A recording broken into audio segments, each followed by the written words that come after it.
অঙ্গনে এই কৃষ্ণ ভগবত কারণে ভগবানের অপার করুণা এবং কৃপার যে ব্রত, সেই একাদশী ব্রত, বিশেষ করে সেই স্বয়ং একাদশী ব্রতের আজকের এই মহামায়ঙ্করক্ষণে যে সকল সাধুগুরু বৈষ্ণব মণ্ডলী সুধী সজ্জন, জগৎ মাতার অংশভূতা কল্যাণী মাতৃমণ্ডলী, যারা অপ্রাকৃত অনন্ত সুন্দর শ্রী ভগবানের গুরুমাধুর্য শ্রবণ মানুষের প্রতি হয়ে তৎপূর্বে পরবরান্ত শ্রী গুরু মহারাজ শ্রীরামকৃষ্ণ কেশিকাগ্রস্ত সমগ্র বৈষ্ণবকুলের মূর্তিমন্ত বিগ্রহ নিত্যানন্দ পরিবারের কুলতিলক পরম হংসচূড়া আন্তর্জাতিক ভগবান প্রচারকারী বৃন্দাবনবাসীর নয়নের মণি নিত্যলীলায় প্রবিষ্ট 108 মুরারিদার মহারাজের চরণ কমল বন্দনাপূর্বক আপনারা যারা এখানে এই স্বয়ং একাদশীর এই মহামায়ঙ্করক্ষণে যারা এখানে সমবেত হয়েছেন, কল্যাণী মাতৃমণ্ডলী বাবাজিরা যারা এখানে আছেন, প্রত্যেকের স্বস্ব চরণ বন্দনাপূর্বক জলকিঞ্চিত ভাগবতীর বাণী প্রবিষ্ট হয়েছে। শ্রীমদ্ ভগবদ গীতায় নবম অধ্যায়ের 22 শ্লোকে গোবিন্দ অর্জুনকে উদ্দেশ্য করে বললেন যে অনন্যশ্চিন্তয়ন্ত মামেন পর্যুপাসতে তেষাং নিত্যাভিযুক্তানাং যোগেশপ্রেম মহাম। এই শ্লোকটির সঙ্গে আমরা অনেকেই পরিচিত, যন্ত্রতন্ত্র আমরা যন্ত্র মানে পাঠকদের মধ্যে আমরা শুনি। এই শ্লোকের মর্মার্থ হল যে অনন্য চিত্তে আমাকে যে ভক্তি করে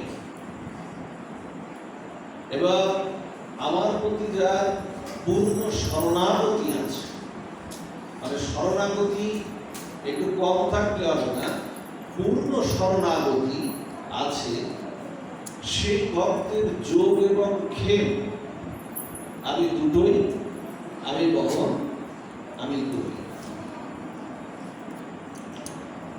বলছেন এখানে যোগ কাকে বলে? দেখবেন শ্রীমদ্ ভগবত গীতায় প্রত্যেকটা অধ্যায়ের শেষে যোগ শব্দটি উল্লেখ আছে। তো যোগ কাকে বলে? যোগ বলে ওই ভক্তের যা কিছু নাই, আমাদের অনেক অপূর্ণতা থাকে না, জীবনে আমরা অনেক কিছু পাই না, আমাদের মনের মধ্যে অনেক অপূর্ণতা থাকে।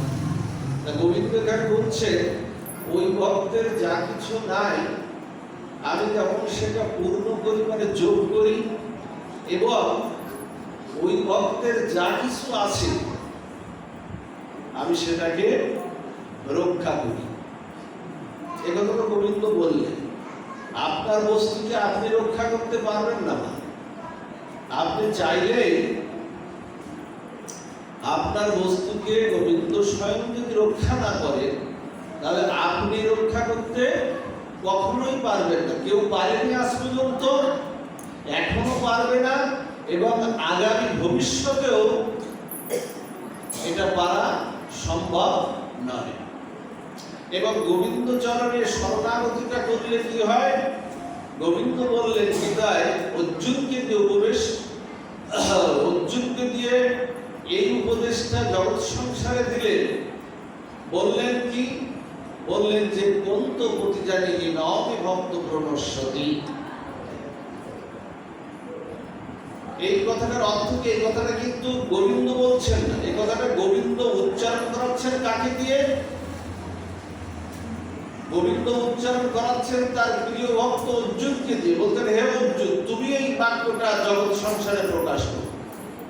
বলছেন যে প্রভু তুমি অনন্ত বিশ্ব ব্রহ্মাণ্ডের অধীশ্বর, অখিল অতি তুমি, জগৎ সংসারের কারণ নির্ণয় তুমি, তুমি প্রতিজ্ঞা না করিয়ে আমাকে কে প্রতিজ্ঞা করাচ্ছ কেন? প্রশ্ন থাকতে পারে না এখানে যে এই যে শ্লোকটি অর্জুনকে দিয়ে প্রতিজ্ঞা করাচ্ছেন কেন? দেখুন ভক্তকে কি ভালোবাসে গোবিন্দ, বলছেন যে অহং ভক্ত পরাধীন। গোবিন্দ বলছেন আমি একমাত্র জগৎ সংসার আমার ভক্তেরই অধীন। ভক্তের জন্য আমি ভক্তের দাস হয়ে যেতে পারি, আমি ভক্তের দাসও আমি হয়ে যেতে পারি। এখন বলছে তুমি প্রতিজ্ঞা করো। বলছে কেন প্রভু? বলছে আমার প্রতিজ্ঞাটা থাকে না। এগুলো কিন্তু গীতার কথা। আজ আমরা একটু গীতার পরে আলোচনাটা আমরা রাখবো। যদিও আপনারা জানেন আজকে দাদা পাঠ করেছেন শয়ন একাদশী, অর্থাৎ শয়ন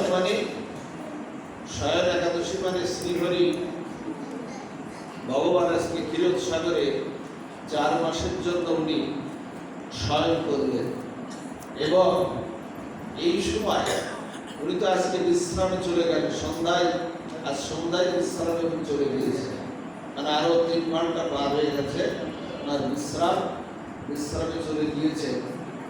4 মাস উনি বিশ্রাম করবেন। তার মানে আজকে যেমন শয়ন একাদশী তেমন আজকে চাতুর্মাস্য ব্রত আজকে শুরু হলো এবং শ্রীহরি বিশেষ প্রয়োজন ছাড়া উনি উঠবেন কোন একাদশীতে উঠবেন?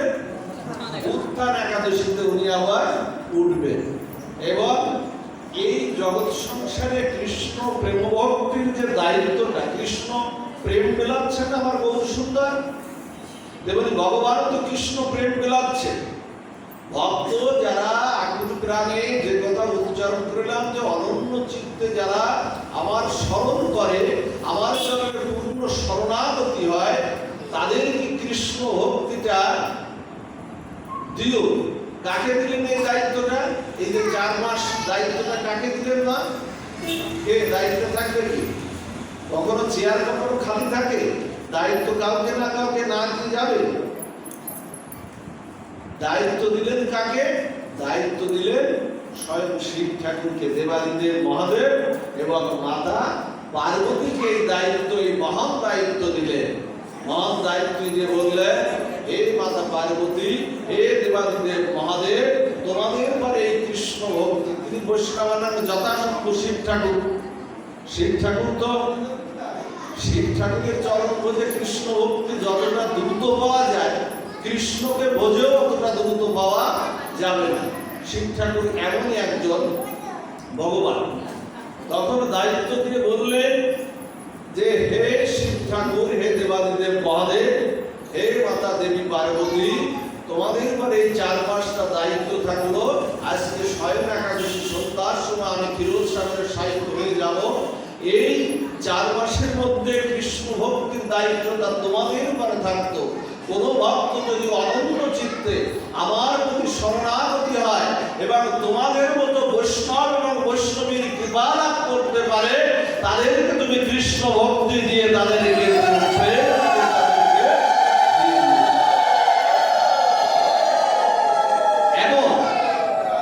এমন করে দায়িত্ব দিলেন। এই জন্য শয়ন একাদশী, সেই একাদশী মহামায়েন্দ্রক্ষণে আজকে আমরা এখানে বসেছি।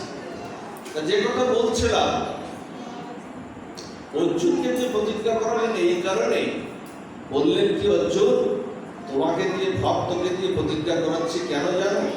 আমি কখনো আমার নিজের প্রতিজ্ঞা কখনো থাকে না, কিন্তু আমি আমার ভক্তের প্রতিজ্ঞা আমি কখনো লঙ্ঘন হতে আমি দেই না। আমি ভক্তকে এত উপরে রাখি যে আমার প্রতিজ্ঞা লঙ্ঘন হলো আমি ভক্তের প্রতিজ্ঞা লঙ্ঘন করি না।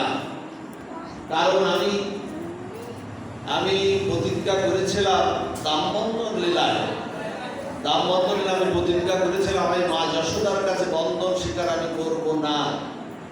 কিন্তু ভক্তের উৎকণ্ঠার কাছে, ভজনের কাছে, মা যশোদার সেই 2 খণ্ড প্রেমরজ্জুর কাছে আমি বন্ধন স্বীকার। আমি অনন্ত বিশ্ব ব্রহ্মাণ্ডের অধীশ্বর হয়েও যার সীমা দেওয়া যায় না, যে অসীম, আকাশের কোনো সীমা দেওয়া যায় না। আকাশ কোথায় গিয়ে মিশেছে, দিগন্ত কোথায় গিয়ে নেমেছে, সীমা দেওয়া যায় কি? তেমনি যার সীমা দেওয়া যায় না, অখিল ব্রহ্মাণ্ডপতি মহাকাল যোগ যার ভয়ে ভীত, সেই ভগবানকে সেই সচ্চিত আনন্দময় রসময় ভগবানকে ভক্তির দ্বারা, প্রেম রজ্জু দিয়ে ভক্তির দ্বারা ভক্ত বন্ধন করলেন। এই জন্য আমার প্রতিজ্ঞা সেদিন থাকেনি। আমি কুরুক্ষেত্রের যুদ্ধে আমি প্রতিজ্ঞা করেছিলাম, আমি কুরুক্ষেত্রের যুদ্ধে আমি অস্ত্র ধারণ আমি করব না। কিন্তু আমার পরম ভক্ত মহামতি গঙ্গা পুত্র বিশ্ব, পিতামহ বিশ্বের কাছে বিশ্ব বলেছিল, আমি যদি তোমার ভক্ত হয়ে থাকি, তোমার চরণ যদি একদিনও আমি ভজনা করে থাকি, আমি ওই কুরুক্ষেত্রের যুদ্ধে তোমাকে আমি অস্ত্র ধারণ আমি করাবই। উদ্যত হলেন না? রথের চাকা নিয়ে একেবারে মাত্র উদ্যত হলেন না? এগুলো গীতার কথা। গীতাটা তুলে দিতে হবে হাতে। গীতাটা পড়লে সমাজ কখনো যতই বা বাইরে যত যাই কিছু থাকুক না কেন, অর্থবিত্ত ঐশ্বর্য রূপ যৌবন এগুলো সারা জীবন থাকবে না, এগুলো থাকবে না। দেখেছেন আমাদের চেহারার কত পরিবর্তন। আমরা শিশুকালে যা ছিলাম, কৈশোরে যা ছিলাম, যৌবনে যা ছিলাম, আস্তে আস্তে আমাদের বয়স আস্তে হেরে যাচ্ছে, সবকিছুই চলে যাবে, কিন্তু ভক্তি আপনার কাছ থেকে কেউ নিতে পারবে না। এই যে প্রেম ভক্তি যেটা নিতে পারবে না, এই যে সাধুসঙ্গ যতটুকু করলেন, একটু অসুস্থ হয়ে যান, দেখবেন সংসার আপনাকে আর দেখতে চায় না। প্রেম কখনো সংসারে কখনো প্রেম হতে পারে না। প্রেমের কথা আমরা বলি সংসারে, প্রেম কখনো সংসারে হতে পারে না। প্রেম হলো চিন্ময় বস্তু, দুর্লভ, যা গোলকের প্রেমধন। সেই প্রেম কখনো সংসারে হতে না। সংসারে আছে কাম, সংসারে কামের আমাদের বসবাস, আর প্রেম হলো চিন্ময় লোকের বসবাস। এই জন্য বললেন আত্ম ইন্দ্রিয় প্রীতিবাঞ্ছা তারে বলি কাম, আর কৃষ্ণ ইন্দ্রিয় প্রীতিবাঞ্ছা ধরে নাম প্রেম। প্রেম এই জগতের বস্তু না, এই জগতে প্রেম হয় না। জগতে এই যে দান প্রতিদানের সংসার, সংসারকে দিতে পারছে তাই আপনাকে সংসারে এত আদর। একটু অসুস্থ হয়ে যান না, একটু দিতে আপনার বন্ধ হয়ে গেলে দেখবেন আর সংসার আপনার দিকে ফিরে চায় না। আমরা খেজুর গাছের মতো, যতক্ষণ রস দিতে পারে ততক্ষণ দাঁড়িয়ে রাখে, ঠিক যেই না রসটা না দিতে পারে ও ভাটালাকে বলে ও রসটা দেয় না। ভাটালাকে পাশে ভাটালা থাকলে ওকে বলে যে আর রসটা দেয় না। এই হচ্ছে সংসারের চিত্র। কেন এত সংসারে নিয়ে এত মাতামাতি কেন?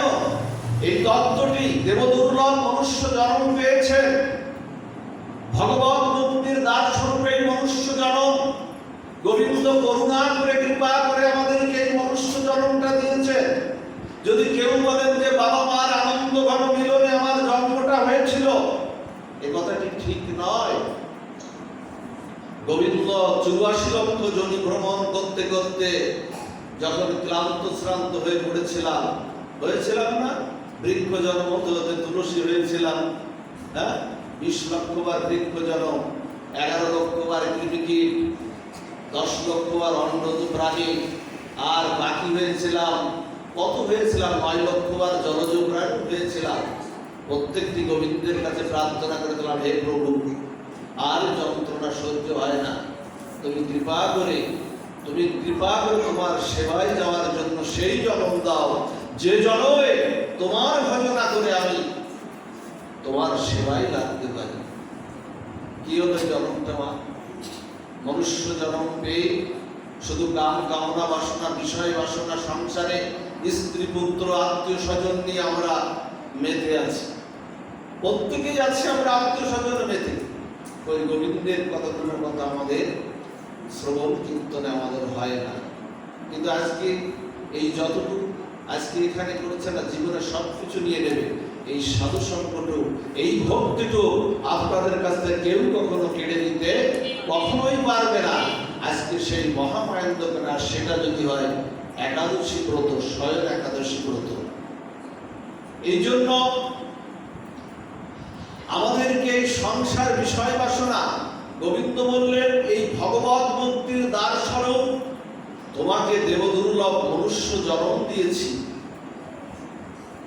এবং এই দেহরূপ নৌকা দিয়েছি। আপনার এই দেহটাও একটা নৌকা।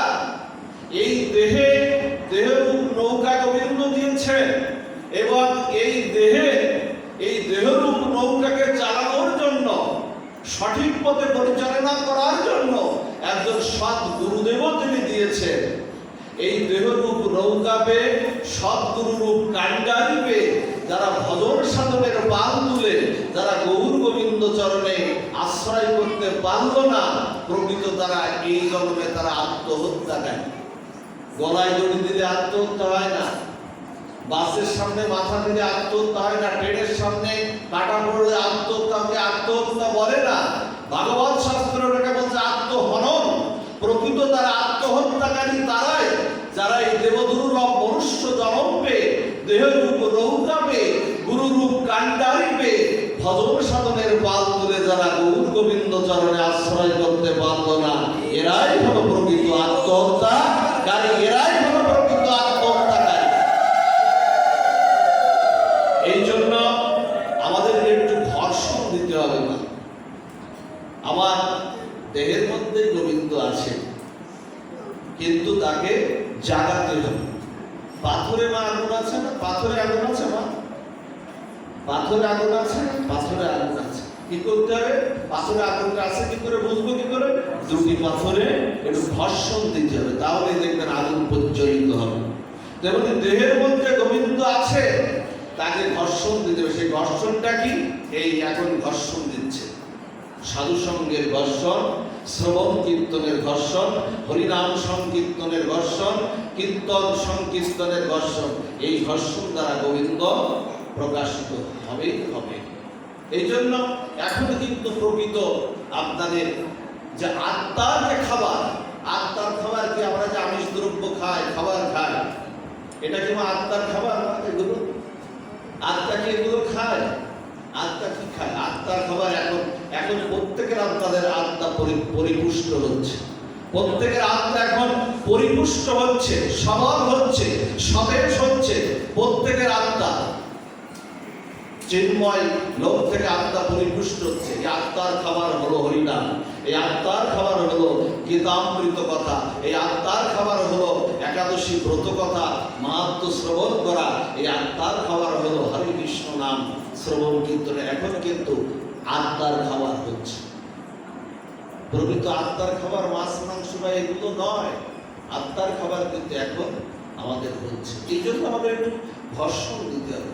রবি ঠাকুর বলেছিলেন, যার এই গভীর রজনীতে শান্তিনিকেতনে লিখে, শান্তিনিকেতনে বসে রবি ঠাকুর চারটা লাইন মাত্র লিখেছেন। এই চারটা লাইনকে যদি আমরা হৃদয়ে যদি একটু অঙ্কন করে রাখতে পারি, ঋষি কবি রবীন্দ্রনাথ ঠাকুর, বিশ্বকবি তো তাকে বলে, কিন্তু আমরা তাকে বৈষ্ণব যারা মহাজনরা, তাকে আমরা আবার ঋষি কবি মানে আমরা পুরস্কৃত করেছি। তিনি বলেছিলেন, গভীর রজনীতে শান্তিনিকেতনে বসে আমার হীরার মাঝে তুমি লুকিয়েছিলেন, আমি দেখতে তোমায় পাইনি। ওগো আমি বাহির পানে চোখ মেলেছি, আমার হৃদয় পানে আমি চাইনি। আমার সকল দুঃখ বেদনা যন্ত্রণায় তুমি ছিলে আমার পাশে, ওগো আমি তো তোমার কাছে যাইনি, আমার হৃদয় মাঝে লুকিয়েছিলে, আমি দেখতে তোমায় পাইনি। 4 লাইনের কথা, সব শেষ। এই 4 লাইনের কথা।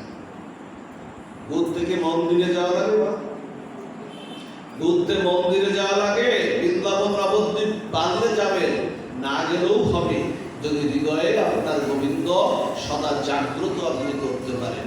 আপনি তার অংশ, গোবিন্দের অংশ। গীতায় তো বলেছে, গীতায় পুরুষোত্তম যোগের 7ম নম্বর শ্লোকে গোবিন্দ পরম চরম আস্বাদন দিচ্ছে যে মমৈবাংশ জীবলোক জীবভূত সনাতন মনঃষ্টানি ইন্দ্রিয়াণি প্রকৃতি স্থানে কর্ষতি। হে জীব, তোমরা আমার অংশ। আমরা তো সংসারের অংশ না, আমরা হল গোবিন্দের অংশ। এই শ্লোকে আমরা বুঝতে, অমৃতের অংশ আমরা। এই জন্য সেই ভক্তির পথে, বা ভক্তি ছাড়া কখনো এগোনো যাবে না। সেই ভক্তির পথে এই জন্য জ্ঞান, তপস্বী, জ্ঞানী, তার্কিক, যারা তর্ক করে, দেখবেন যারা তর্ক করে তার্কিক, এরা কখনো গোবিন্দ ভাব, গোবিন্দ কখনো কৃষ্ণ প্রেম ভক্তি গোবিন্দের চরণে পাবে না। দেখবেন কিছু না তার্কিক ব্যক্তি আছে না, এ করলে কি হয়, তা করলে কি, এরা কিন্তু তর্ক তার্কিক ব্যক্তি আছে, কিন্তু জ্ঞানী ব্যক্তি আছে, অত্যন্ত জ্ঞানী, তারাও প্রেম ভক্তি পাবে না। চৈতন্য চরিতামৃত 2 লাইন বলে দিয়েছেন, জ্ঞান কর্ম যোগ ধর্ম নহে কৃষ্ণ বশ, কৃষ্ণ বশ হেতু প্রেম ভক্তি রস। একেবারে 2 লাইনে একেবারে উত্তর। কৃষ্ণে ভক্তি ছাড়া কখনো কৃষ্ণ বশ হন না, কৃষ্ণ হলো ভক্তির বশ। এজন্য সেই ভক্তির পথে আমাদের সেই শরণাগতি, যে কথাটি আমরা শুরু করেছিলাম গীতার শ্লোক দিয়ে, সেই ভক্তির পথে, শরণাগতির পথে যদি আমরা একটু এগিয়ে যেতে পারি, তাহলে প্রেম ভক্তির পথে আমরা অগ্রসর একটু হয়ে যাব। এ জন্মে না হোক, এ জন্মে না হোক, কোনো না কোনো জন্মে, কোনো না কোনো একক্ষণে আমরা সেই প্রেম ভক্তির পথে, নদিয়া নবদ্বীপের পথে, শ্রীরাম বৃন্দাবনের পথে আমরা এগিয়ে যেতে পারবই পারব। একটা ঘটনা আপনাদের একটু উল্লেখ করি। দেখুন, কুরুক্ষেত্রের যুদ্ধের একটি প্রকৃষ্ট ঘটনা। কুরুক্ষেত্রের যুদ্ধ, আগামীকাল সকালে কুরুক্ষেত্রের যুদ্ধ। কত অক্ষয়ণী সৈন্য, 50-60 লক্ষ সৈন্যের যুদ্ধ হবে। 2টি পক্ষী, পাখিরাও তাদের ভাষায় কথা বলতে পারে, তাদের সেই চিন্তা শক্তি। 2টি পক্ষী সেই গাছের ডালে, তার নাম হলো টুনা আর টুনি। এটা কোনো গল্প না, এটা কুরুক্ষেত্রে মহাভারতের একটি লীলা। টুনা আর টুনি তারা বসে আছে, পাখির একটি ডালে বসে আছে। তাদের 2টি সদ্য প্রসবিত 2টি বাচ্চাও হয়েছে। আগামীকাল সকালে হলো যুদ্ধ, কুরুক্ষেত্রের যুদ্ধের দামামা বাজবে, পাণ্ডব আর কৌরব পক্ষে দামামা শুরু হবে। টুনা কি বলছেন জানেন? তার স্বামী আর কি। টুনা বলছে, শোনো টুনি, কালকে এখানে যুদ্ধের দামামা বাজবে, কত গাছপালা নষ্ট হয়ে যাবে, এই অঙ্গন রক্তাক্ত হয়ে যাবে, লাল হয়ে যাবে যুদ্ধ বিগ্রহের কারণে। এখানে থাকলে আমরা বাঁচতে পারবো না, চলো আমরা চলে যাই, চলো আমরা অন্য খানে চলে যাই। টুনি বলছে, আমি যাব না, তুমি যেতে হয় তুমি যাও। বলছে, কেন যাবে না? তা বলছে, আমার সদ্য প্রসবিত বাচ্চা, এদের নিয়ে আমি কোথায় যাব? আর শোনো, বাচ্চা দুটো বড় কথা নয়, যে চরণ বন্দনা করে ব্রহ্মা পায় না, যে চরণে শিব দুর্গা ইন্দ্র বাঞ্ছিত, যার চরণ বন্দনার জন্য দেবতারা প্রার্থনা করে বসে আছে, সেই অখিল ব্রহ্মাণ্ডপতি আমার পার্থসারথী ভগবান শ্রীকৃষ্ণ অর্জুনের রথের সারথী হয়ে আজকে এখানে, কাল সকালে এখানে উপস্থিত হবেন। সেই ভগবানের চরণ, যা ব্রহ্মা দেবাদিদেব মহাদেব, যা শিব দুর্গা ইন্দ্র বাঞ্ছিত পায় না, সেই ভগবানের চরণ দর্শন না করে আমি এখান থেকে যাব না। তাতে যদি আমার মৃত্যুটাও হয়, সেই মৃত্যুটা হবে, কিন্তু আমি তার চরণ দর্শন না করে যাব না। কি ভক্তিমান! টুনা বলল, তোমার মৃত্যু আসন্ন, আমি চললাম। বলছে, চলো, শেষবার অনুরোধ করছে যে চলো যাই, চলো যাই, এখান থেকে যাই। ও বাচ্চা গেলে বাচ্চা পাওয়া যাবে, আবার আমরা 2 জন যদি জীবিত থাকি, ওই বাচ্চা পাওয়া যাবে। দেখবেন আমাদের এই যে সন্তানদের প্রতি আমাদের মায়া না, দেখবেন কোন এক মা না গর্ভবতী হয়েছেন, 10 মাস 10 দিন পরে ডাক্তার একটা তারিখ দিয়ে দিল যে ওই মায়ের বাচ্চা অমুক দিন ভূমিষ্ঠ হবে। এখন হয়েছে কি, বাচ্চাটা এমন গর্ভের মধ্যে এমন একটা কঠিন অবস্থার মধ্যে, ক্রিটিক্যাল অবস্থার মধ্যে আছে, ডাক্তার অপারেশন থিয়েটারে নিয়ে বলছে কি, ওই পরিবারের লোকদের নিয়ে বলছে কি, যে শোনো, তোমাদের এই রোগীর যে অবস্থা, তাতে যে কোনো একজনকে বাঁচানো যাবে, হয় বাচ্চা বাঁচাতে যাবে, না হলে বাচ্চা মাকে বাঁচাতে যাবে। এখন তোমরা সিদ্ধান্ত নাও, তোমরা কাকে বাঁচাবে।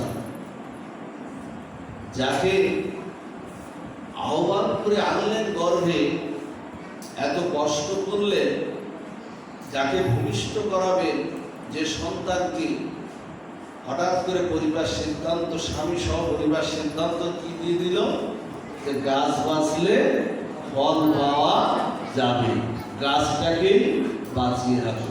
যাকে আহ্বান করে আনলেন তাকে আজকে আমরা হত্যা করে দিলাম নিজের স্বার্থের বিনিময়ে, নিজে বাঁচার বিনিময়ে। এই তো আমাদের সংসার। সংসারের চিন্তাটা তো এই, সংসারের স্বরূপটা তো এই। ওরা শুধু কথার বাকি। সংসার কেমন জানেন? এরা শুধু কথার বাকি। নিত্য আমায় বেঁধে রাখে। দেখবেন সংসার শুধু পাক আর পাক, কথার যে পাক, কথার শুধু ফুলঝুরি। তোমাকে এটা দেবো, 10 দিন পরে এটা করবো, 1 বছর পরে এটা করবো, এটা শুধু এই কথার বাকি। এই জন্য কবি বললেন যে ওরা শুধু কথার বাকি, নিত্য আমায় বেঁধে রাখে। ওরা দেয় না, গোবিন্দমুখী হতে দেয় না সংসার। এখন যখন বলছে চলো যাই, আমরা বেঁচে থাকলে আবার বলছে না না আমি যাব না। মৃত্যু যদি হয় গোবিন্দ চরণ দর্শন করেই আমার মৃত্যুটা হবে। উড়ে গেলেন, টুনা চলে গেলেন। টুনি আর তার বাচ্চা দুটোকে নিয়ে ওখানে থেকে গেল। প্রার্থনা করলেন, হে গোবিন্দ, মৃত্যু যদি হয় যেন তোমার চরণ দর্শন করেই যেন মৃত্যুটা আমার হয়। আমার প্রার্থনা রাখবেন মায়ের গোবিন্দ চরণে, না একটু সবাই একটু প্রার্থনা রাখবেন যে প্রভু মৃত্যু তো একদিন আসবে আমাদের। এখানে যারা আমরা বসে আছি কেউ কিন্তু আমরা বেঁচে থাকবো না, মৃত্যু আসবে। কিন্তু মৃত্যুটা যেন আনন্দের হয়, হরিদাস ঠাকুরের মতো মৃত্যু হয়। মৃত্যুটা যেন হরিদাস ঠাকুর, মৃত্যুটা যেন আমার রাস্তায় হয় না, মৃত্যুটা যেন আমার হাসপাতালে হয় না, মৃত্যুটা যেন আমার গৃহের মধ্যে হয় না, মৃত্যুটা যেন এরকম সাধুসঙ্গ পরিবেষ্টিত হয়ে আমি গৌর হরি বলতে বলতে, নিতাই বলতে বলতে আমি মৃত্যুর করে যেন আমি ভরে পড়তে পারি। এই জন্য একটু প্রার্থনা করে রাখবেন গোবিন্দ চরণে, প্রার্থনা করে রাখবেন। আরো একটা প্রার্থনা ওই সাথে করে রাখবেন মা। সেই প্রার্থনাটা হলো কি জানেন মা? কারণ মনুষ্য জন্ম পেয়ে আমরা তো আমাদের কৃতকর্ম করতে পারিনি মা। এই জন্য আগে ভাগে একটু নিবেদন করে রাখবেন গোবিন্দকে, যে প্রভু আমার কৃতকর্মের জন্য আমি তো 84 লক্ষ যদি ভেদ করে তোমার করুণায় এই দেবদুর্লভ মনুষ্য জন্মকে আমি পেয়েছিলাম, কিন্তু আমার কৃতকর্মের জন্য আবার যদি আমাকে অধপতিত হতে হয়, আবার যদি নিচে তুলে অধপতিত হতে হয়, তাহলে আমাকে যদি বৃক্ষকুলে পাঠাও না প্রভু, একটু নিবেদন করে রাখবেন, তাতেও কৃপা। বৃক্ষকুলে যদি পাঠিও, তাতে আমার কোনো আপত্তি নাই, আমার কৃতকর্ম তো। কিন্তু আমাকে অন্য কোনো বৃক্ষ করো না, আমাকে একটু তুলসী করে দিও, একটু তুলসী বৃক্ষ করে দিও, যেন আমি চন্দন চর্চিত হয়ে যেন তোমার চরণে আমি সেবায় যেন আমি লাগতে পারি। আর যদি তাও যদি না হয় না প্রভু, আমাকে একটু চন্দন বৃক্ষ করে দিও, যেন আমি ঘষে ঘষে তোমার অঙ্গের শীতলতা আমি দান করতে পারি। হে প্রভু, আমাকে যদি পাখি তুলে পাঠাও না, আমাকে অন্য কোনো পাখি করো না, আমাকে একটু ময়ূর করে রেখো। আমি যেন রাধা মাধবের জন্য, দেখো না ময়ূর নৃত্য করে না, আমি যেন ময়ূর হয়ে যেন নৃত্য করতে পারি। আর দেখবেন ময়ূরের চূড়া আমার গোবিন্দের মস্তকে উঠেছে, আমি যেন তোমার মস্তকে যেন ঠাই পাই। আর যদি জলজ প্রাণী করে পাঠাও না প্রভু, অন্য কোনো, আমাকে মাছ কামড় কুমির হাঙর করো না, আমাকে একটু শঙ্খ করে পাঠিও, যেন আমি সকাল সন্ধ্যা ভক্ত মুখে যেন তোমার ধ্বনিটা করতে পারি প্রভু। আর যদি আমাকে পশু তুলে পাঠাও, 30 লক্ষবার পশু জন্ম হয়েছিল, যদি পশু তুলে পাঠিও, কিন্তু আমাকে গাভী করে পাঠিও, কুকুর বেড়াল শিয়াল করো না, আমাকে গাভী করে পাঠিও, যেন আমার পবিত্র দুগ্ধ দিয়ে যেন আমি প্রভু তোমার সেবাটা করতে পারি। একটু নিবেদন করে রাখবেন মা। বলা তো যায় না। আবার যদি না হয় মনুষ্য জন্ম, আমার কৃতকর্মের জন্য যদি মনুষ্য জন্ম আমি না পাই, আমাকে যদি আবার অধপতিত হতে হয়, এজন্য গোবিন্দ গোপাল চরণে, নিতাই গৌর চরণে, রাধা মাধব চরণে এটা নিবেদন করে এটা রাখবেন। চলে গেল টুনা, কুরুক্ষেত্রের যুদ্ধ শুরু হয়ে গেল। আমার ভগবান শ্রীকৃষ্ণ বললেন, উভয় সেনার মাঝে আমার রথ স্থাপন করো। বললেন না যে উভয় সেনার মাঝে আমার রথ স্থাপন করো। রথ স্থাপন হলে প্রথমে অর্জুনকে ভগবান কারোর আত্মী না জানো, আমাদের প্রত্যেকের আত্মী, আমরা একজনের আত্মী না জানতে পারি, কিন্তু গোবিন্দ আমাদের প্রত্যেকের আত্মী, প্রত্যেকের মনের বেদনার কথা কিন্তু আমার প্রভু কিন্তু জানেন। এখন কি হলো, বললেন রথ স্থাপন করো। প্রথমেই অর্জুনকে উপদেশ দিলেন, হে অর্জুন, ওই যে বিপক্ষ সৈন্য দলের মধ্যে ওই যে একটা হস্তির গলায় একটা বড় ঘন্টা দেখা যাচ্ছে, তোমার বাণ কখনো লক্ষ্যভ্রষ্ট হয় না অর্জুন। ওই বিপক্ষ সৈন্য দলে ওই মহারথী ওই হস্তির ওই ঘন্টাটা আগে ভূপাতিত করো। অর্জুন বললেন, কেন প্রভু? বলছে, আমি যা বলছি, আমি তোমার রথের সারথি, আমি যা বলছি তুমি তাই করো। ওমা, আমাদের এই দেহরথের সারথিকেও কিন্তু গোবিন্দকে বানাতে হবে। তিনি আছেন, কিন্তু এই দেহরথের সারথি যেন গোবিন্দ ছাড়া আর কেউ থাকে না। ভূপাতিত করলেন অর্জুন, ভূপাতিত করে ঘন্টাটা নিচে পড়ে গেল। ঘন্টাটা নিচে পড়ার সাথে সাথে ঘন্টাটা নিচে পড়লো, যুদ্ধ শুরু হয়ে গেল। যুদ্ধ শুরুটা হয়ে গেল 18 দিনের যুদ্ধ। 18 দিনের যুদ্ধে এই দেখুন, কথায় কথা চলে আগে সময় নেয়। আমি আপনাদের কাছে বড় অপরাধী, আজকে আমি দেরি করে এসেছি, অনেক প্রায় 1 ঘন্টা দেরি হয়ে গেছে আমার। এই 18 সংখ্যাটা আমাদের সনাতন ধর্মে খুব গুরুত্বপূর্ণ। গীতা 18 অধ্যায়, গীতা শ্রীমদ্ ভগবত গীতা না, এগুলো দর্শনের কথা। শ্রীমদ্ ভগবত গীতা 18 অধ্যায়, মহাভারত 18 পর্বে, আপনার ভাগবতের শ্লোক কত? 18,000, 18টা উপপুরাণ, 18টা পুরাণ, দেখবেন সব কিছু 18টা। এই যে জপমালায় দেখবেন 108, শূন্যটাকে উঠিয়ে রাখেন, তাহলে ওটা হলো কি 18। ওই 18টা, ওই 18 সংখ্যাটা দিয়ে ওই শূন্য হলো পরম ব্রহ্মের মধ্যে। আমাদের পরম ব্রহ্ম যিনি ভগবান, সেই শূন্য হলো পরম ব্রহ্ম। ওই 18 দিয়ে ঘিরে রেখে আছে 18। এই জন্য আমাদের এই দেহটাও 18 মোকামের দেহ। এই জন্য গোবিন্দ বলছেন, তোমাকে জীবনে যদি উন্নীত হতে হয়, আমার চরণে যদি যেতে হয়, তোমাকে 18টা অধ্যায়ের সিঁড়ি পার হয়ে তোমাকে আসতে হবে। এরকম দার্শনিক কথা। যুদ্ধ শুরু হলো, 18 দিনের যুদ্ধ শেষে আপনারা জানেন পঞ্চপাণ্ডবরা বিজয়ী হলেন। বিজয়ী হওয়ার পরে অর্জুন এবার জিজ্ঞাসা করছেন, হে প্রভু কৃপা করে বলুন, আপনি তো আমার রথের সারথি, গোবিন্দ যার রথের সারথি, জগৎ সংসারের এমন কোন শক্তি নাই তাকে পরাজিত করতে পারে। কিন্তু প্রভু, আপনি যুদ্ধের প্রারম্ভে একটা মহারথীর হস্তির আপনি ঘণ্টাটা ছিন্ন করতে বলেছিলেন, সেই রহস্যটা বলুন। গোবিন্দ হাঁটি হাঁটি পা পা করে এগিয়ে চললেন, সেই দিকে এগিয়ে চললেন, এগিয়ে বললেন, ঘণ্টাটা এবার তুমি উঁচু করো। হে অর্জুন, তুমি উঁচু করো। ঘণ্টাটা উঁচু করলেন, ঘণ্টাটা উঁচু করে দেখলেন ওর মধ্যে সেই পাখি, সেই টুনিটা আর দুটো বাচ্চা ওখানে। আচ্ছা, ওদের কে খায়? ওরা অনন্য চিত্তে গোবিন্দের ভজনা করেছিল। এই জন্য গোবিন্দ প্রথমে ওদেরকে প্রাণ রক্ষা করলেন, এবং এই 18 দিন ওদের যা কিছু প্রয়োজন গোবিন্দ সবই ওখানে জোগালেন। যে কথা বলছিলাম, যোগ এবং জ্ঞান দুটোই বহন করে, সবকিছু যোগ এবং জ্ঞান দুটোই বহন করে গোবিন্দ তাদের প্রাণ রক্ষা করলেন। গোবিন্দ বললেন, উঠাও। তখন পাখিটা চরণে প্রণতি নিবেদন করল। পাখিটাকে গোবিন্দ আশীর্বাদ করলেন। তার দিব্য আশীর্বাদে পাখিটা হঠাৎ করে কি হলো জানেন? পাখিটা এক দিব্য পাখির সে রূপ আর থাকলো না, দিব্য এক কিশোরীর রূপ, কিশোরীর রূপ ধারণ করলেন।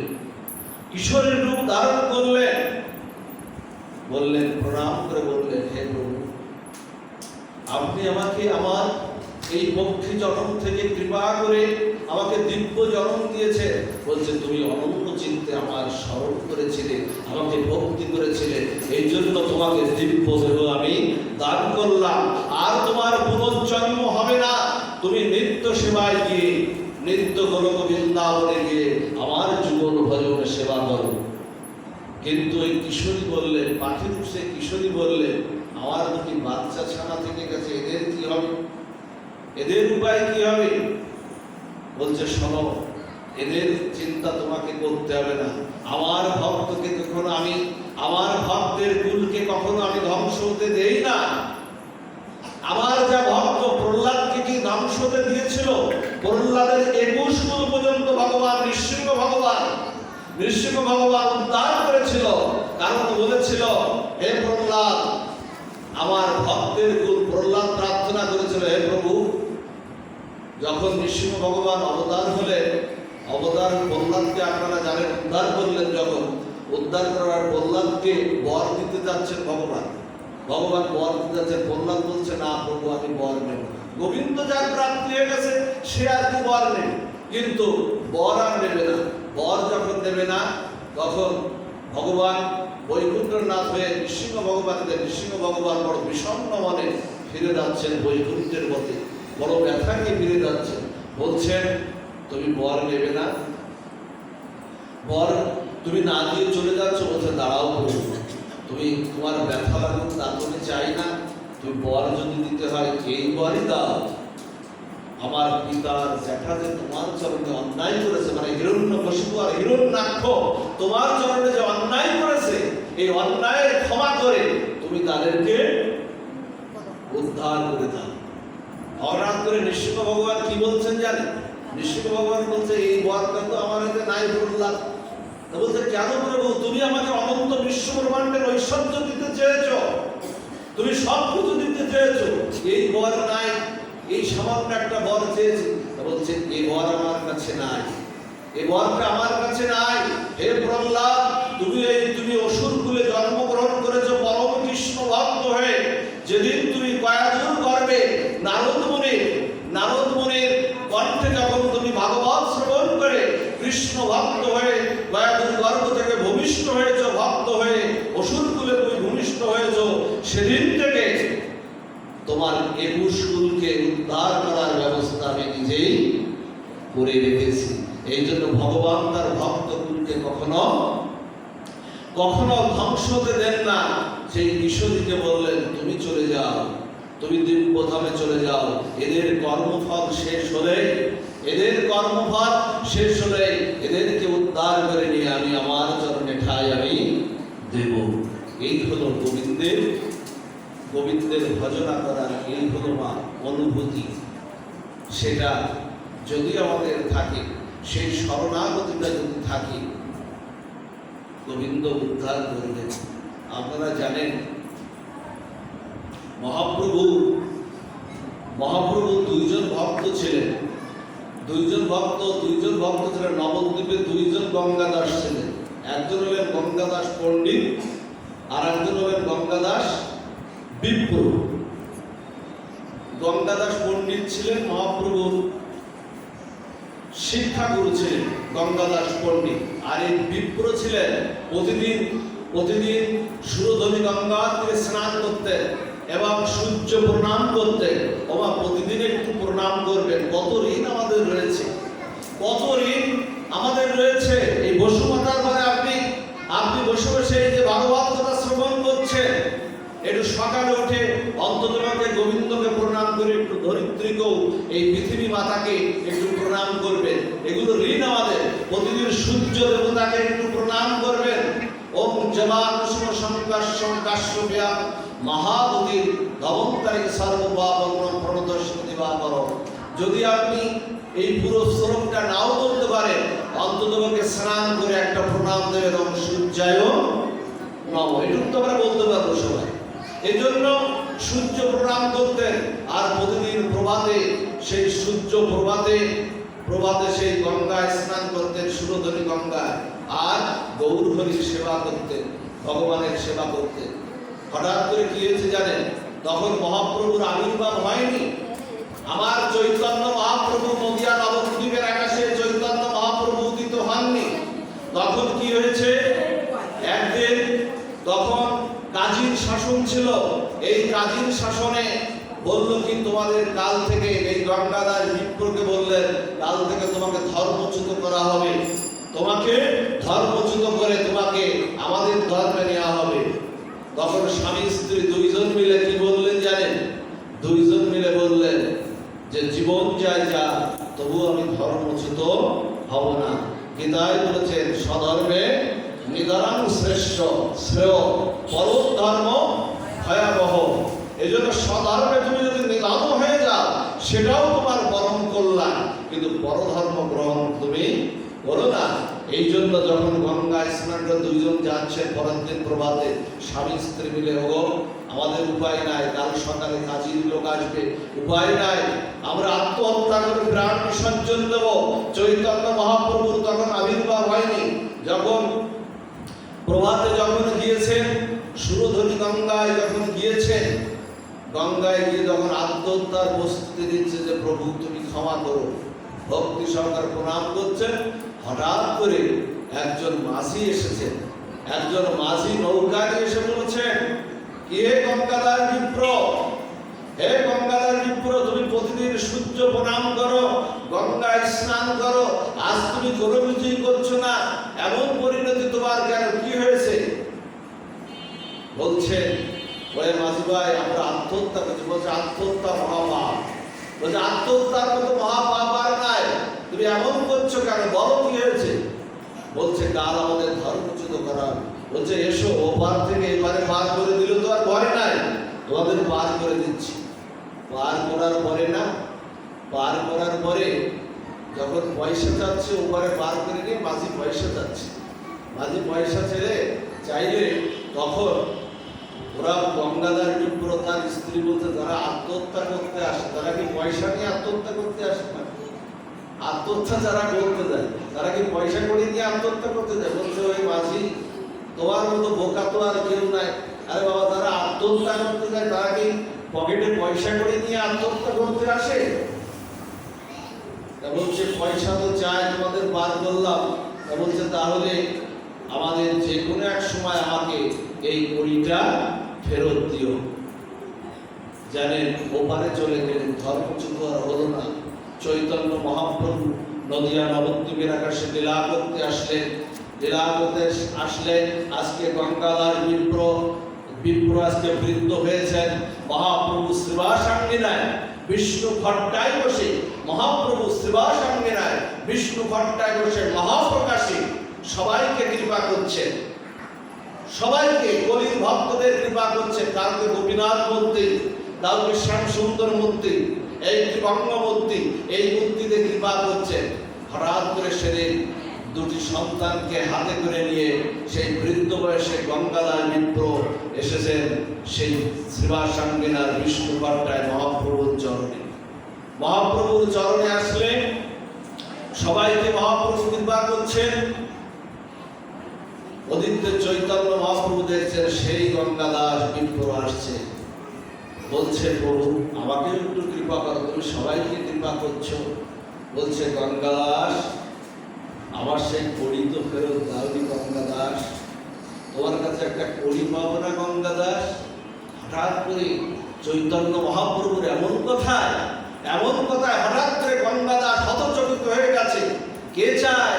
এই কণ্ঠ তো আমার পূর্ব পরিচিত, বহুদিনের আগের সেই কণ্ঠ। কে তুমি প্রভু? কড়ির কথা বলছো, কে তুমি? বলছে দেখো তো আমায় চিনতে পারো কিনা। চৈতন্য মহাপ্রভু হঠাৎ করে সেই মাঝির বেশ, সেই যে মাঝি রূপে দর্শন করেছিলেন আমার চৈতন্য মহাপ্রভু, সেই গঙ্গাদাস বিপ্রের সামনে সেই মাঝির বেশ হয়ে গেলেন। ওমা, আমরা তো আমাদের ছেলে মেয়েদেরকে ভগবানের চরণে সমর্পিত করতে চাই না। আমাদের ডাক্তার ইঞ্জিনিয়ার আমরা বানানোর জন্য ব্যস্ত, প্রফেসর ডাক্তারের, কিন্তু আমরা ভগবানের চরণে শরণাগতিটা করতে চাই না। কিন্তু শাস্ত্র বলছে সেই তো পরম বন্ধু, সেই তো পিতামাতা, শ্রীকৃষ্ণ চরণে যে প্রেম ভক্তি দাতা, প্রকৃত পিতা, গর্ভধারণ করলে কিন্তু সে মাতা নয়। গর্ভধারণ করেছেন আপনারা, কিন্তু আপনারা প্রকৃত মাতা না। যদি আপনার সন্তানকে গীতা না হাতে তুলে দেন, শ্রীকৃষ্ণ চরণে যদি আপনারা শরণাগতি না করান, জন্ম দিলেই সে পিতা নয়, গুরু হয়েও তিনি গুরু না, স্বজন হয়েও তিনি স্বজন না। এইরকম যখন কণিকা চাইলেন, বলছে দেখো তো চিন্তা, বলছে প্রভু তুমি সেদিন তুমি রক্ষা করেছিলে আমাকে রক্ষা করেছিলে, তুমি তাহলে সেদিন রক্ষা করেছিলে, কণি চাইছ। কি বললেন জানেন? গঙ্গার বিপ্র পরম আনন্দে পুলকিত হলেন, তুমি আমাকে সেদিনকে রক্ষা করেছিলে, আমি তোমাকে ভক্তি করেছিলাম, আর তুমি ভক্তকে কখনো ধ্বংস হতে দাও না, এই তুমি রক্ষা করেছিলে আমাকে। হঠাৎ করে কি করলেন জানেন? বলছে প্রভু কড়ি একটা জায়গায় একটা না, আজকে দুটো কড়ি তোমার চরণে তুলে দিলাম, সুদ সমেত লাভ সমেত এই দুটো কড়িকে তোমার চরণে তুলে দিলাম। যখন তুমি নৃত্য লীলা শেষ করে তুমি যখন গোলক বৃন্দাবনে চলে যাবে, আমার এই দুটো কড়িকে, দুটো সন্তানকে তোমার চরণে নিয়ে তুমি তাদেরকে উদ্ধার করে নিয়ে তোমার নৃত্য সেবায় এই হলো মা চৈতন্য মহাপ্রভু লীলা। এইভাবেই যদি আমরা ভক্তি করতে পারি, যাও সময় বেশি নাই, আমি দেরি করে এসেছি, তো পাঠ বিশ্রাম দিকে যাব। তো এইভাবে লীলা করছেন একাদশীর দিনে। এইভাবে আমার ভগবান আমার লীলা করছে। দেখুন, এই ভাগবত পাঠ করতে এসে বা যারা কীর্তনাদি করবেন, আপনাদেরকে বলি কখনো নিজের প্রচার কখনো আমরা যেন না করি, নিজেকে যেন আমরা প্রচার না করি। হনুমানকে লক্ষণ হনুমানকে বলছে, আমরা একটু রামলীলায় প্রবেশ করি। লক্ষণ হনুমানকে বলছেন হনুমান তুমি তো লঙ্কা পোড়ালে। দেখুন হনুমান কত দাস্য ভক্তির পরাকাষ্ঠা, কিরকম ভক্তি তার, ভক্তিটা কোথায় হনুমানের? ভগবানের রামচন্দ্রের জন্ম চিন্তা ছাড়া কখনো কল্পনাও করেননি। একদিন মা কি করেছে জানেন? সীতা মা একদিন সিঁদুর বলছেন, আপনারা যেমন ঊর্ধ্ব করে সিঁদুর করেন না, সিঁদুরটা ঊর্ধ্ব করে এরকম বলতে হয় কেন? স্বামীর আয়ুটা যেন ঊর্ধ্বগতি হয়, সে যেন আমার অনেক দিন জন্য থাকে। এই জন্য দেখবেন ঊর্ধ্ব করে সিঁদুর পরে, সিঁথিতে সবাই সিঁদুর দেবেন। আজকাল অনেকে হয়েছে সিঁদুর কোথায় আছে আর বোঝা যায়, কিন্তু আমাদের যারা পুরোনো দিনে আমাদের যারা বৌদি ছিল, আমাদের জেঠিমা মা কাকিমাদের দেখতে, তারা বড় করে লাল ফোঁটা দিতে এবং সিঁদুরটা তাদের একেবারে ঊর্ধ্বগতি ছিল। আমার সীতা মা সিঁদুর বলছেন, প্রভু রামচন্দ্রের মঙ্গল কামনা করছে। ভক্তি দেখুন, ভক্তি কাকে বলে, অনন্য ভক্তি কাকে বলে? যে শ্লোকটা দিয়ে শুরু করেছিলাম, এই তোরা কথা বলো না, এখানে কি ভাগবত পাঠ শুনতে আস? চুপচাপ থাক, কথা বলার বহু সময় নয়, চুপচাপ থাক, ওভাবে কথা বল, কথা বললে ড্রাইভার। এখন হঠাৎ করে মায়ের চরণে এসে প্রণাম করছেন হনুমান প্রণাম করে বলছে কি, মা সিঁদুর দিলে কি হয়? মা বলছে সিঁদুর দিলে কি হয়? তা বলছে সিঁদুর দিলে প্রভুর মঙ্গল হয়, প্রভুর আয়ু বৃদ্ধি হয়, প্রভুর মঙ্গল হয়, স্বামীর মঙ্গল হয়। দেখুন কি ভক্তি কিন্তু সহজ সরল, কোনো কপটতা নাই। ভক্তি একেবারে ভক্তি ঘরের ছেলে। ভক্তি দেখবেন ঘরে, আপনি যদি এখন জয় রাধে, জয় নিতাই, জয় কৃষ্ণ, হরে কৃষ্ণ এগুলো বলতে গেলে আপনার কোনো বিদ্যা শিক্ষা নেওয়া লাগবে, এগুলো আপনি এটা ভক্তি হলো ঘরের ছেলে। বাইরে হোটেলে যদি কেউ খায়, কোনো ছেলে দেখবেন টাকা দিয়ে সেখানে খাওয়া লাগে, আর ওই ছেলে যদি বাড়ি এসে খায় মায়ের কাছে, মা খেতে দাও, ওখানে কোনো বিল দেওয়া লাগবে, কারণ ওটা ঘরে। ভক্তি হলো ঘরের ছেলে। এই জন্য ভক্তি হলো স্বতন্ত্র। শাস্ত্র বলছে ভক্তি বিনু কোন সাধন দিতে না রে ফল। আপনার যত সাধন আছে না কেন, আপনি যোগ ধর্ম জ্ঞান গবেষণা যাই বলছেন, যে শাস্ত্র বলছে ভক্তি বিনা কোন সাধন দিতে না রে ফল। সব ফল দেয় ভক্তি, স্বতন্ত্র প্রবল। বলছেন যে সাধন ছাড়া হবে না, কিন্তু ভক্তির যোগ না থাকলে সে সাধনে লাভ সিদ্ধি লাভ করবে না। এখন বলছে তোর প্রভুর মঙ্গল হয়। এখন ও চিন্তা করেছে যে এইটুক সিঁদুর বললে যদি আমার প্রভুর মঙ্গল হয়। হনুমান তো একেবারে তার অসাধ্য তো প্রভু রামচন্দ্রের একেবারে শরণাগত, তো বলতে এইটুক সিঁদুর বললে যদি আমার প্রভু এত এইটুক মঙ্গল হয়, আমি আজকে সেই পর্বত থেকে আজকে সিঁদুর পর্বতটাই আজকে আমি উঠিয়ে আনবো। হনুমান একেবারে সিঁদুর পর্বতটা উঠিয়ে এনে এইটুক সিঁদুর বললে প্রভু ও সারা গায়ে নিজের সারা গায়ে সিঁদুর মেখেছে। সারা গায়ে সিঁদুর মেখে এখন মা করেছে, মা ওইটুক বললে যদি প্রভুর মঙ্গল হয়, আমি না জানি আরো বললে আমার প্রভুর মঙ্গল হবে। এবারে সারা গায়ে সিঁদুর পরে প্রভু রাজ দরবারে গিয়েছে। রাজ দরবারে হনুমানকে দেখে আর হচ্ছে যে কে তুমি, কে অবস্থা? বলছে আমি হনুমান। তো তোমার এই অবস্থা কেন? হঠাৎ ওকে হাসাহাসি করছে। তখন রামচন্দ্র বলছে দাঁড়াও, হনুমানের প্রত্যেকটা কাজের একটা দর্শন আছে, একটা কারণ আছে।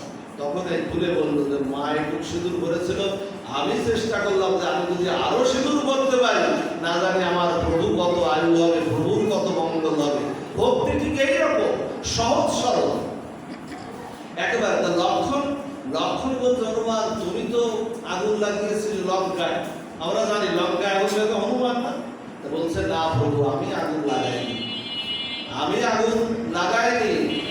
আগুন সেই দিন লেগেছিল যেদিন সীতাকে অপহরণ করেছিল। রাবণ যেদিন সীতাকে অপহরণ করেছিল রামচন্দ্রের বিরহ মানবে, সেই দিনই আগুন লেগেছিল। আমি শুধু একটু বাতাস দিতে গিয়েছিলাম। আগুনের ধর্ম কি? বাতাস দিলে একটু বেশি ধরে না? বাতাস দিলে একটু বেশি ধরে। আগুনের ধর্ম উদ্যমী কেউ, জলের ধর্ম জল আপনি যত উপরেই দেন না কেন, ওর ধর্ম হলো নিচের দিকে। আগুন দেখবে যত চেষ্টা করেন নিচের দিকে, আগুনের ধর্ম হলো উপরের দিকে। জলের ধর্ম হলো স্নাত করা, চিনির ধর্ম হলো মিষ্টতা, আর মানুষের ধর্ম হলো ভক্তিযুক্ত সেবায় যুক্ত হয়ে ভগবানের চরণ বন্দনা করা। এই জন্য গীতায় দেখবেন বিভূতি যোগে 10ম অধ্যায় 10ম নম্বর শ্লোকে গোবিন্দ বলছেন তেষাং সতত যুক্তানাং ভজতাম প্রীতিপূর্বকম তদাং মুক্তিযোগম তং যেন মামুপজ্জান্তিতে। গোবিন্দ বলছেন কি জানেন এই শ্লোকে? বলছেন যারা সতত অনন্য সতত যুক্ত হয়ে আমার ভজনা করবে, আমি তাদেরকে দদামি বুদ্ধিযোগম, তাদেরকে আমি বুদ্ধিবৃত্তি প্রদান করে আমার সেবায় আমি নিয়োজিত করি। এটা গীতার কথা। গীতা না পড়লে এটা আমরা জানতে পারবো। এবার বলছে আচ্ছা ঠিক আছে হনুমান, তুমি তো বললে তুমি পড়াও, তুমি বাতাস দিতে গিয়েছিলে, তা তোমার বাতাস তো দিতে গিয়েছিলে, তা তোমার এই লঙ্কা তুমি পোড়ালে, বাতাস দিলে তোমার একটা লোম পড়বে না? তোমার একটা লোম তো পড়ার কথা, তোমার একটা লোমও তো পড়লো না। বলছে কি প্রভু আপনি কি বোকা? লক্ষণকে বলছে যিনি বলরামের অবতার, দয়াল পতিত উদ্ধার, পরম দয়াল প্রেমদাতা করুণ সুশিরোমণি নিতাই চাঁদের অবতার, সেই বলরাম সংকর্ষ, তাকে বলছে কি প্রভু আপনার মতো বোকা তো আর নাই। বলছে কেন? বলছে জলে কখনো আগুন লাগে, জলের মধ্যে আগুন লাগানো যায়? এই যে নদীর মধ্যে আপনি কি আগুন লাগাতে পারবেন? আগুন লাগবে ওখানে মা? আগুন কখনো নদীতে, জলে কখনো আগুন লাগে না। তা বলছে জলে কখনো আগুন লাগে। রামচন্দ্র লক্ষণ কি করছে জানেন? আজকে ভক্তের মুখ থেকে নামের মহিমা আজকে প্রকাশ করাচ্ছে। বলছেন কি জলে কখনো আগুন লাগে? তো বলছে না। তো বলছে যার হৃদয়ে রাম, যার হৃদয়ে রামচন্দ্র, হনুমানের পক্ষে রাম সীতা ছিল না, বুক চিরে দেখালো না হনুমান। যার হৃদয়ে রামচন্দ্র সীতা, যার হৃদয়ে রাম, মুখে যার নাম, তার গায়ে কখনো আগুন লাগতে পারে? তার গায়ে কখনো আগুন লাগতে পারে না। এই জন্য সেই নামটা আমাদের আশ্রয় করতে হবে। সেই পাত্রই হলো কলিযুগে, সেই ভক্তির পাত্রই হলো কলিযুগে, ভক্তির পাত্রই হলো হরিনাম। সেই হরিনামকে আশ্রয় করুন। কলিযুগ মহাপাবন অবতার নদিয়া নবদ্বীপ চন্দ্র বিহারী, সেই নামটাকে কি করলেন জানেন? মহাপ্রভুকে কেউ অবতার বলবেন না। মহাপ্রভু অবতার, মহাপ্রভু অবতারী। অবতারকেও যিনি তারণ করান তিনি হলেন আমার চৈতন্য মহাপ্রভু। মহাপ্রভুর আসবার কথা না, খেয়াল দেন মা, বিশ্রামের দিকে চলে যাচ্ছে। মহাপ্রভুর আসবার কথা না। মহাপ্রভু আসলেন কেন? কৃষ্ণ সেদিনকে গেলেন, আসবেন তো কলকি অবতার, কিন্তু আসলেন চৈতন্য মহাপ্রভু। এর কারণটা কি? মহাপ্রভু বললেন প্রেম ছাড়া উদ্ধার করা যাবে না, নাম ছাড়া উদ্ধার করা যাবে না। আমার এই নাম, আমার এই প্রেমটা শুধু বৃন্দাবনের অষ্ট গোপী পাবে, তা তো হয় না। তাই আমি কি করব? আমি রাধার ভাব আর রাধার কান্তি নিয়ে রসরাজ মহাভাব মিলিত এক তনু হয়ে আমি চৈতন্য মহাপ্রভু হয়ে কলির নবদ্বীপের আকাশে উদিত হয়ে আমি সেই ব্রজপ্রেম হরিনাম আমি দিলাম। ওমা, মহাপ্রভু কি করলেন জানেন? খেয়াল দিন কথাটা।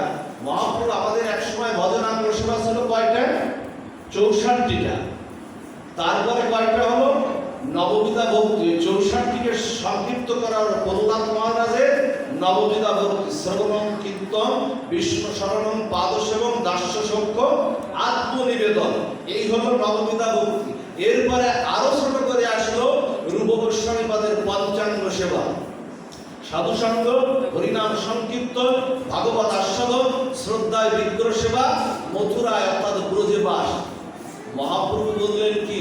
এই কলির এই বদ্ধ জীব, মায়ামুক্ত এই জীব, কামনা বাসনায়, বিষয় বাসনায় জর্জরিত এই জীব, এরা এই পাঁচটাও পারবে না।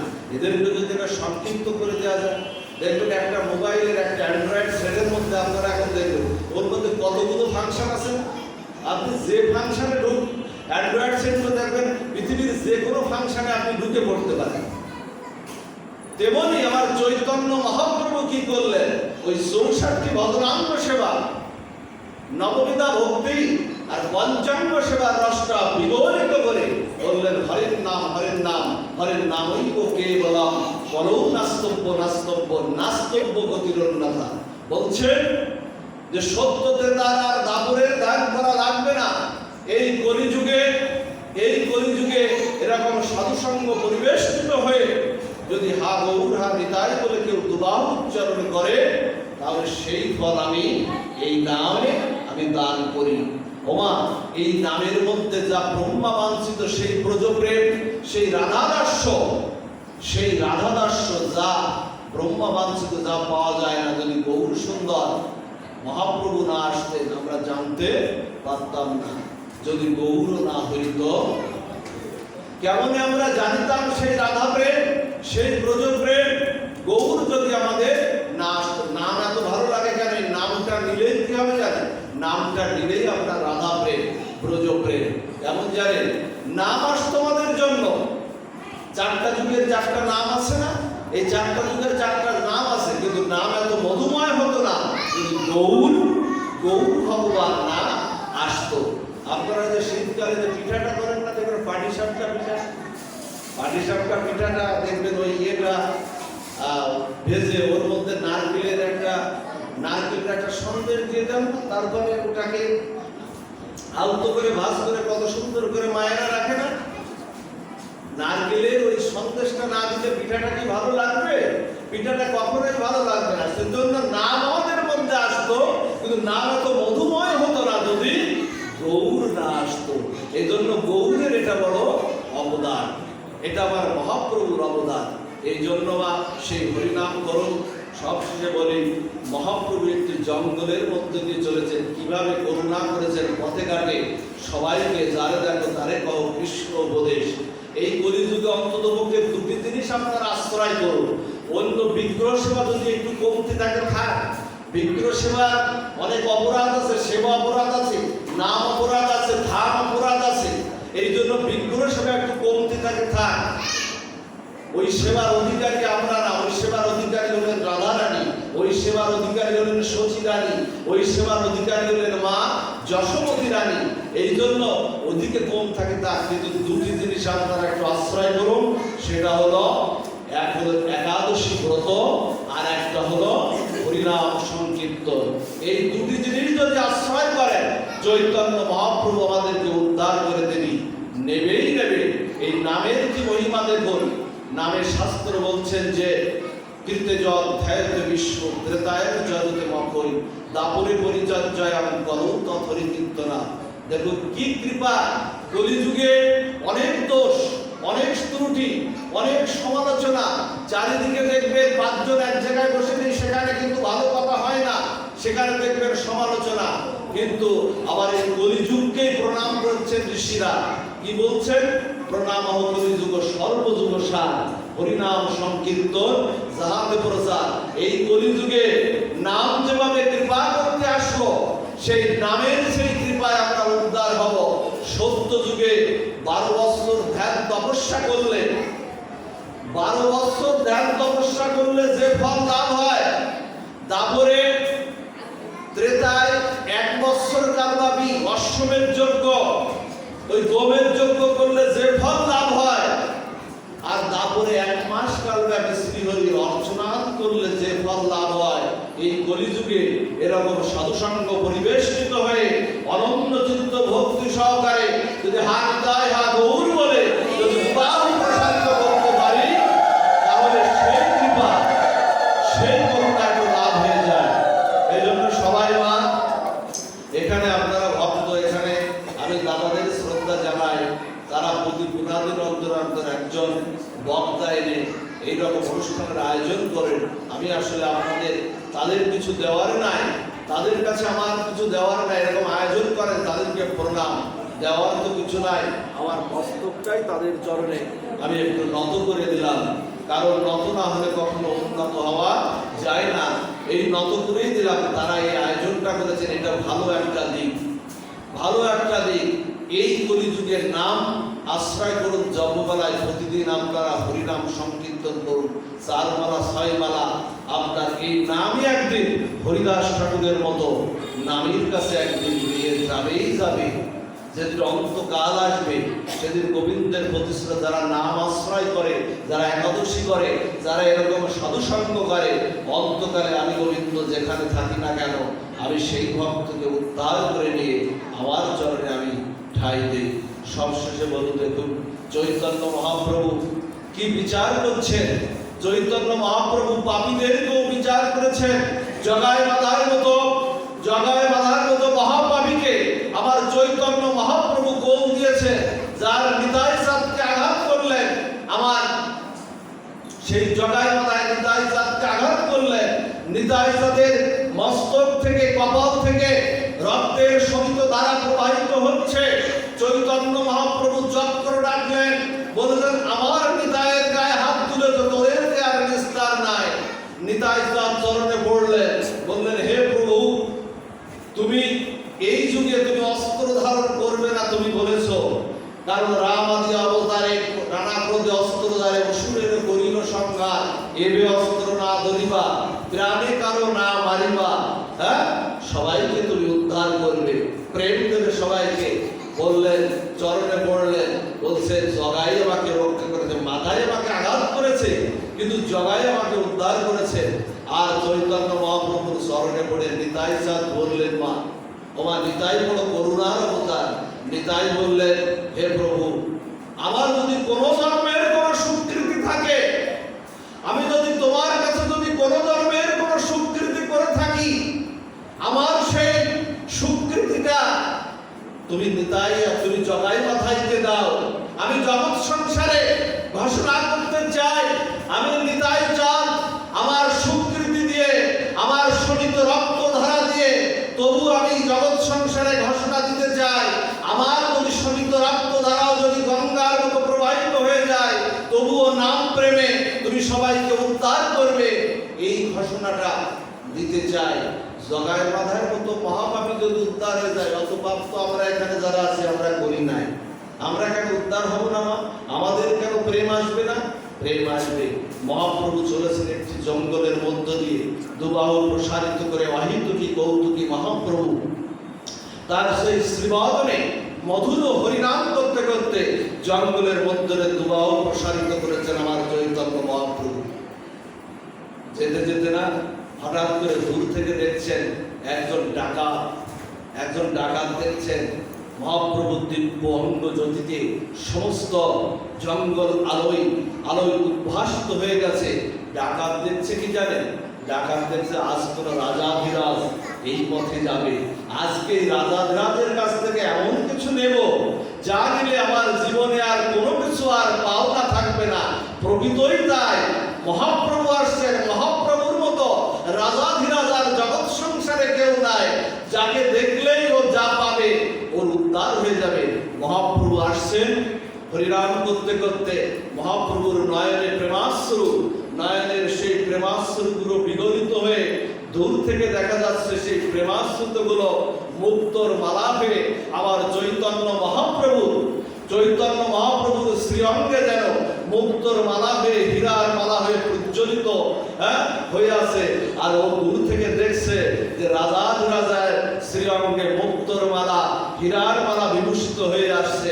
হঠাৎ করে দিব্য আলোয় উদ্ভাসিত অঙ্গ জ্যোতিতে আমার চৈতন্য মহাপ্রভু কীর্তন করতে করতে, অহিতকি মহাপ্রভু মধুর হরিনাম করতে করতে এগিয়ে চলেছেন, শ্রীধাম বৃন্দাবনের দিকে এগিয়ে চলেছেন মহাপ্রভু। এগিয়ে যেতে যেতে হঠাৎ করে সেই ডাকাত এসেই তরবারি উঁচু যেই করেছে না, চৈতন্য মহাপ্রভু এমন এক রূপ পায়, ওই রূপ দেখলে তার আর কারো ফেরা হয়নি।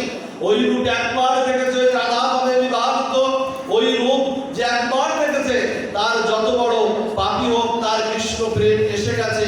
কারণ গীতায় বলেছে অবিচ্ছেদ সুদূরাচার, যদি অতি পাপু হয়, সে যদি আমার প্রকৃত ভক্ত হয়, আমাকে যদি অনন্ত চিত্তে ভজন করে, আমি তাকে উদ্ধার করে দেই। এটা গীতার কথা। কি বলেছেন জানেন? যেই না তরবারটি উঁচু করেছেন, উঁচু করলে চৈতন্য মহাপ্রভুর দিকে যেই না দৃষ্টি পড়েছে, সেই হঠাৎ করে তরবারটি পড়ে গেছে মাটিতে। ওমা চৈতন্য চরিতামৃত কি বলেছেন? হরি বলি বাহু তুলে প্রেম দৃষ্টি চাই, কলৌ কল্পস নাশ প্রেমেতে ভাষায়। বলছেন মহাপ্রভু হরি বলে বাহু তুলে যেদিকে তাকিয়েছেন, বলছেন কলৌ কল্পস নাশ করে তিনি প্রেম দিয়ে জগৎ সংসারকে ভাসিয়েছেন।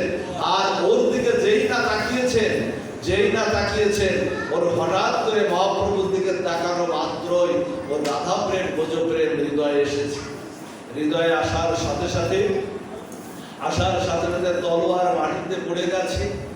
আর মহাপ্রভু বলছে বল কৃষ্ণ, লহু কৃষ্ণ, বহু কৃষ্ণের নাম হে। এইভাবে মহাপ্রভুর শ্রীবদনে ওই হরিকথা শ্রবণ, কৃষ্ণ নাম শ্রবণ করতে করতে ওর হৃদয় মুহূর্তের মধ্যে পরিশুদ্ধ হয়ে গেছে। হঠাৎ করে ওনার মুখ দিয়ে বদল দিয়ে আর কোনো কথা, ওই ডাকাতের আর কোনো কথা নেই। বলছে কে গো তুমি? বলছে কে গো তুমি? তোমাকে মনে হয় আমি তোমাকে অনেকদিন ধরে চিনি, তুমি আমার জন্মান্তরের চেনা। তোমাকে দেখে আমার এমন হচ্ছে কেন, এমন মনে হচ্ছে কেন? বড় আপন মনে হচ্ছে। মা ভগবান তো আমাদের আপন, চৈতন্য মহাপ্রভুর আপন। তুমি কে গো? বলছে আমি তোমার পরিচিত, আমি তোমার চেনা, অনেক জন্ম থেকে তুমি আমাকে হারিয়ে ফেলেছ। বলছে হ্যাঁ, তোমাকেই মনে হয় আমি হারিয়ে ফেলেছি। বলছে এসো, তুমি আমার বুকে এসো। চৈতন্য মহাপ্রভু বুকে দিলে, বলছেন আমি তোমার জন্যই এসেছি। ওমা বুকে নিয়ে হরিনাম প্রদান করলেন। আর হরিনাম প্রদান করে ও দুবাহু তুলে নৃত্য করে, নৃত্য কীর্তন করতে করতে ও মহাপ্রভুর সেই নাম প্রেমে মত্ত হয়ে মহাপ্রভুর সাথে নৃত্য করতে করতে শ্রীরাম বৃন্দাবনের পথে চললেন। এইভাবে পাপী তাপীকে উদ্ধার করেছেন আমার চৈতন্য মহাপ্রভু। এই কলিযুগ হলো প্রেমের যুগ, এই কলিযুগ হলো নামের যুগ। সেই নাম আপনারা করুন না, সেই নাম ছাড়া কোনো উপায় নাই। নামই যুগধর্ম। আপনি হরিচাঁদ হন, আপনি গুরুচাঁদ হন, আপনি ওড়াখান্তি হন, আপনি রামকৃষ্ণ মিশন হন, আপনি অনুকূল ঠাকুর হন, যে যাই ঠাকুর, আপত্তি নাই। কিন্তু যুগধর্মকে সংযম করুন, যুগধর্মকে সংযোজিত করুন। এই যুগধর্ম না হলে কালী পুজো করুন, দুর্গা পুজো করুন, প্রত্যেকটার মধ্যে যুগধর্মকে সংযোজিত করলেই কৃপা। যুগধর্ম ছাড়া বলি এই নাম শুধু বলি জীবের জীবধর্ম না, যুগের ধর্ম। সেই নামে আপনাদের কৃপা হোক। সাধু সঙ্গে এসেছেন, অবশ্যই আপনাদের কৃপা, একাদশীর কৃপা আপনাদের তো অবশ্যই হবে। এভাবে গৌর গোবিন্দ কথায় সব সময় পেলেই নৃত্য ডুবে থাকুন। এই প্রার্থনা জানিয়ে আপনাদের সকলের সুমঙ্গল কামনা করে আজকের ভাগবতী পাঠ বিশ্রাম এখানে। জয় শ্রী গুরু প্রেমানন্দে।